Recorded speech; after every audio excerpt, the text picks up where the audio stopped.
Dr. Rampella, Dr. O'Connell, Mr. Daniels, distinguished guests, dear friends. It is a great honor for me to stand here this evening to share with you what we are doing in Bishop Lavis on the Cape Flats. I'm principal of the John Ramsey High School, and with me is my partner for possibility, Rene Wright, from Sanlam. She's the corporate social investment chairperson at Sanlam.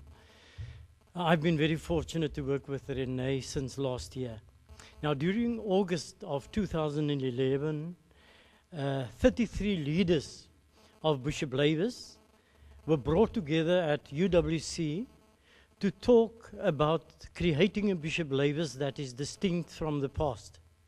We decided not to opt for the school first, but to work with the leadership of the town and the surrounding areas, and then, because we have 12 or 13 schools in the area, then work towards affecting all the schools in the area and not John Ramsey alone. So we was discussing that day at UWC, creating a Bishop Lavis that is distinct from the past. What we decided, the committee decided before we started, is that we have become leaders. Many of our people have become leaders because of the association that they have with their different organizations, churches, etc., without a deep background of development principles. So we decided to share what we have learned through Symphonia, to share with the leadership. And at our first workshop, we dealt with the art of possibility of Benjamin Zander, with the leadership, and encourage them to be the possibility for the community, to create possibilities for the community, and to invest in possibilities rather than in the negative side of life. Wonderful ideas came to the fore, and one could sense the energy and the urge of the leaders to really make a difference in the town of Bishop Lavis. They wanted to create the new. It became very clear that the people of Bishop Lavis are tired of the old metaphor and that they want change, to see change happening. The topic, what constitutes a community, was next on the cards, after which the leaders unpacked the social ills that keep Bishop Lavis from growing and from moving forward. The idea to formulate a declaration of intent came naturally from the floor, and we decided that we, the people of Bishop Lavis and surrounding areas, declare our intent to initiate the establishment of an inclusive, unified development forum owned by the community, to break away from the negatives of the past, to advocate positive possibilities and opportunities in all spheres of our community, and then also to take ownership of our town by teaching, guiding, and mentoring our children towards a positive future. The leaders also came to the conclusion that transformation is a lifelong process, that it is the citizens of the town and not only the leaders that have to bring about the changes, that change starts in the room that you, or the space that you are in, that everybody's voice must be heard, and that the only agenda that would be discussed is the agenda of the community, and that we would not allow petty politics. We will not tolerate petty politics in our conversations. The reason why we took the leaders to UWC was to take them out of their comfort zones. Our second workshop was also held at UWC, where we dealt with Nancy Klein's creating thinking environments, sharing with the leaders that we have to listen to the voices of those on the periphery, reminding them that getting the best from people means getting the best thinking, and also to encourage the citizens to share their wealth of experience, their skills, and their expertise with the rest of the community. At this workshop, we formulated a vision and a mission statement, and also accepted a draft structure. consisting of 13 commissions. That is education and training, health, social development, just to mention a few, safety and security, media, justice, and the rest. At our third workshop, that was now held in Bishop Lavis, we concentrated on the value of collective leadership, because we're not used to working together. If you are DA and the other is ANC, then you don't work together. So we shared with them that irrespective of your political or your church affiliation, that we have to work together towards common goals. And we shared with them a draft constitution and decided on an overall vision and mission statement, which was accepted at that meeting. Our fourth workshop, also held at Bishop Lavis on the 10th of March, where we decided on the champions to drive the processes, the different commissions, and we also elected secretaries for those champions. The commissions had to decide on their specific visions and mission statements, and also had to come up with very simple projects. We asked them not to go for the big ones, but to keep it very simple for the start, so that the community of Bishop Lavis can see immediate change. The projects of each commission will then form the projects of the overall structure, overall forum.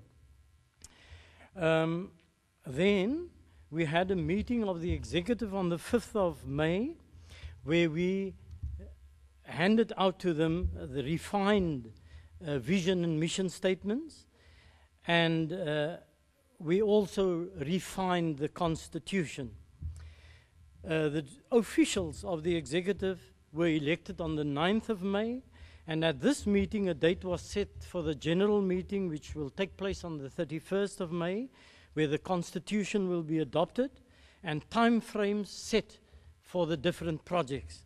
And then we will discuss the launch as well. Coming to the positive aspects of what we have been dealing with, the conversations that we had. The positive aspects is that we have grown in numbers. The leadership, we started with 33, and at our last workshop we had 60 leaders showing interest and sharing their commitment. A double-storied house, which was confiscated in the town, was given to the forum by the police with the understanding that we should manage a safe house in this double-storied building. The Greater Hermanus Training Center, they are busy with training in the building trade. They was at one of our workshops, and they are willing to share their skills, accredited training to our community members. We also had the Western Cape Business Opportunity Forum, WEGBOF, there, who expressed their willingness to work with the Bishop Lavis Development Forum. We also received an invitation from the sub-council chairperson to attend one of the sub-council meetings, where they discussed the development of the business hubs in Bishop Lavis, in an adjacent town, Valhalla, as well as in Atlantis. And they followed up with a meeting at my school, where she wanted to know more about the forum, with the keeping in mind community participation when they start developing Bishop Lavis. Then the role of Symphonia in the establishing and progress of the BDF, Bishop Lavis Development Forum, through the participation of Veronica Wantenaar, is very encouraging. Sanlam has not only been a partner for possibility for our school, but they've been, from the start of the forum, they've been actively involved, with Rene being a co-presenter, co-facilitator. And then UWC, through Charles Davids, also a co-facilitator. His role must be commended, Professor O'Connell.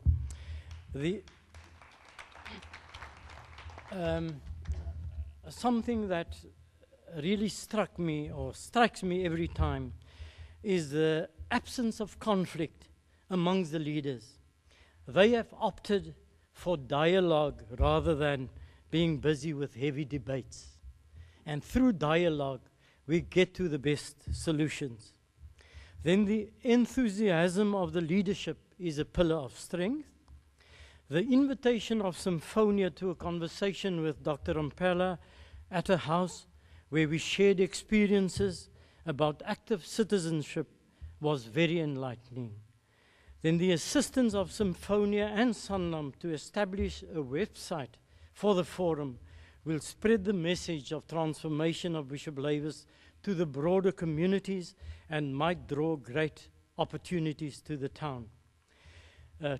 On Thursday, our school will unveil a name board. Now, in the apartheid days, this school was started in 1970 with the name Bishop Lavis High School. And through the apartheid laws, some of the schools in the colored and black townships were named secondary schools.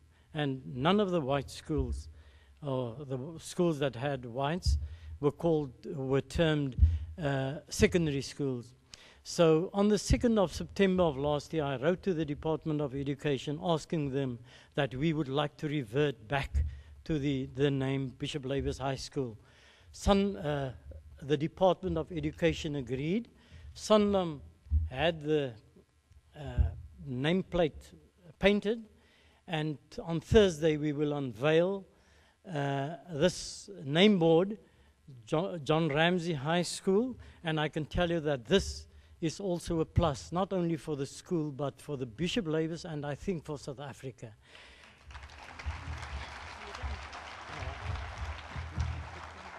Almost done. At our last meeting held on the 9th of May 2012, the executive members reaffirmed their trust in and commitment to the process of transformation and are really looking forward to create a Bishop Lavis that is distinct from the past. Thank you very much.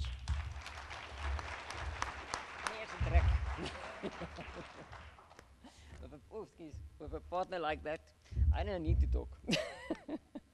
Okay, like you said, I also wanted just 2 minutes to speak. I think my journey as a thinking partner with Quentin was something that I, in my wildest dreams, wouldn't have imagined. If they told me 3 years ago that my best friend would be a colored principal from Bishop Lavis and that I was trying to really transform the Bishop Lavis by facilitating and really becoming part of the community, and that they would have accepted me in the way that they did, it's just, I wouldn't have made it. But they've made it possible via Symphonia, the support, and via Quentin really standing by me and allowing me to be his thinking partner. I think that was amazing. And I think the biggest recognition that I got was from a small kid that stood up right in front of us in the third session that I facilitated, because every time after I facilitated, I would say, thank you for allowing me into your community, trying to help establish a Bishop Lavis that's distinct from the past. And he said to me, Rene, you never have to say that again, because you are part of our community now. I think one of the bigger things is, if you really look at the corporate world, myself as an IT person, like you can see, I've got slides, I can show you lots. So the differences within the educational department versus that in our corporate environments are not that different. I mean, there's a lot of similarities. The only things that I really felt that stood out for me was safety. I mean, in corporate world, people deal with safety, so you don't have to be concerned about. Where I know Quentin's first priority is making sure that these kids are safe in the schools. And I think that's something that we don't always think about. It just comes natural. And then also the budget and kids that need to be fed. I think that is our biggest drive. Now that we've got the Bishop Lavis story sorted and we've got the commissions going, we're now going to start focusing on the school and making a difference in there. And I can't wait. As I've been privileged to be selected as the CSI leader for IT, I'm definitely going to make all things go to make a difference in the school itself. I think we don't really have a lot of time, so what I've done is I've printed out all of the learnings that we've done, so I'm going to leave the document in front so you guys can have a look at it. I think one of the major things that I just quickly wanted to share with you was when I was young, My dad was a miner. He died, unfortunately, when I was very young. But one of the things that he taught me was while they were in mines, he was working with his team, and he was partners with them. And they were his partners, because I always asked him, Dad, aren't you scared when you go inside the mines? And he said, no, we watch each other, and we look out for each other. And he always told me, the people of South Africa are much more worth than all the gold what we can get out of South Africa. So that's why I'm wearing a golden ring, to remind me of him.